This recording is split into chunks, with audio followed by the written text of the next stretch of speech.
and welcome to our promised update here on March the 19th, 2020. We are facing unprecedented times. There's no other way to say it.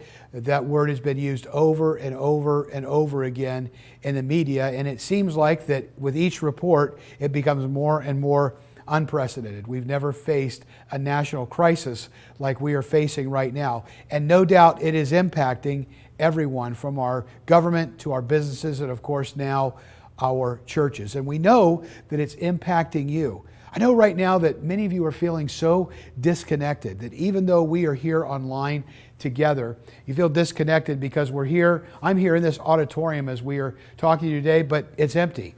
Usually we are in here together, shaking hands, hugging, singing, doing worship songs, listening to a message, and generally hanging out together. And we can't do that right now. So I know that you're feeling disconnected. I know that many of you are feeling displaced. Some of you maybe were at your normal jobs. You were doing your thing there. You were used to going into work every day at a certain time, possibly leaving a certain time. You had your office, you had your cubby hole, and now you're being forced to work from your home. And perhaps your children who were in school have now been forced to stay at home. And you suddenly have become a homeschool parent, something that you never signed on for. But good thing, you're now starting to appreciate the teachers even more. So that's for sure. But we do feel displaced right now. And generally, you're feeling disrupted.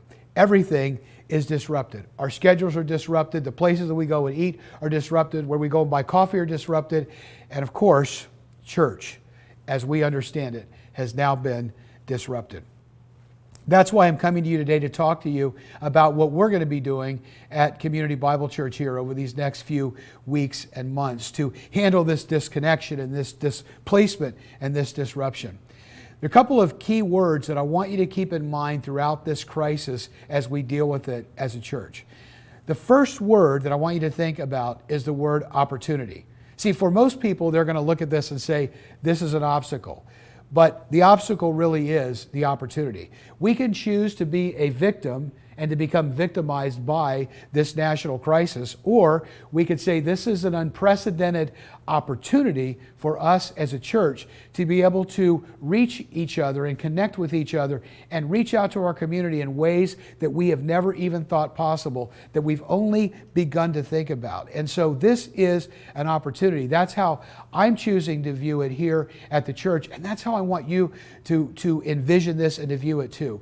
It looks like an obstacle, but it's really an opportunity. So opportunity is our first word. Our second word is communication. Communication is certainly going to be more of a key than anything else right now. We're getting regular updates from our government. We're getting regular updates from our city here in Dania Beach where we are at. And so communication is important. That being said, I want to communicate a few things to you about what we're going to be doing as a church. Number one, of course, you saw this coming. There will be no physical meetings here at Community Bible Church. In other words, the church services, as you've understood it, as you have been used to having it, will not be occurring over these next several weeks. How long will this be? We have no idea right now. So we are going to be doing some things and putting some things in place to help you with that so that you will not feel as disconnected and displaced and disrupted. So what are we going to be doing? Every Sunday at 10:30 first, you will have a message from me. Now, it's not going to be a message of me being up on the platform, preaching to an empty auditorium. That seems to be the standard fare that's going on. People are doing their service as normal, and then people are watching it on TV. Here's the thing. You could do that with so many churches out there right now. You can watch Andy Stanley. You can watch the people of your choice. I mentioned Andy because he's my guy and I love Andy, and that's what I would be doing right now. But you can pick somebody if you want to watch a church service online. What this is going to be about is you and me talking. I'm going to be talking to you. I may be in the auditorium here as often as I can. We will be doing this from right here so you can feel at least anchored to this place when you're feeling this disconnection. But we're going to do this totally different. It's not going to be a typical sermon.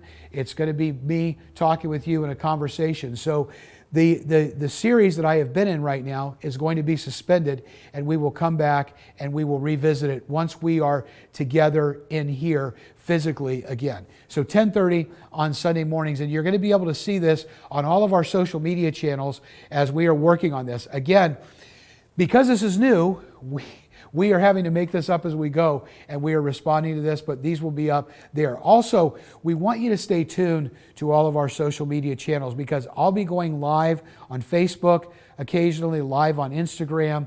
I'll be live on Twitter. We'll be live on YouTube, where you'll be able to watch us. Now, I will say this. YouTube, we will not be able to go live on as often, depending on what we are streaming from. So you're just going to have to watch us. Now, how are you going to stay in touch with us to know what's going on? A couple of things. If you're not on our text messaging platform, I want to encourage you to get on it. Send us an email to info@cbcfl.org. That's CBCFL, Community Bible Church FL, cbcfl.org. And make sure that you send us your phone number at that point, so we will be able to have that and send you those text messages.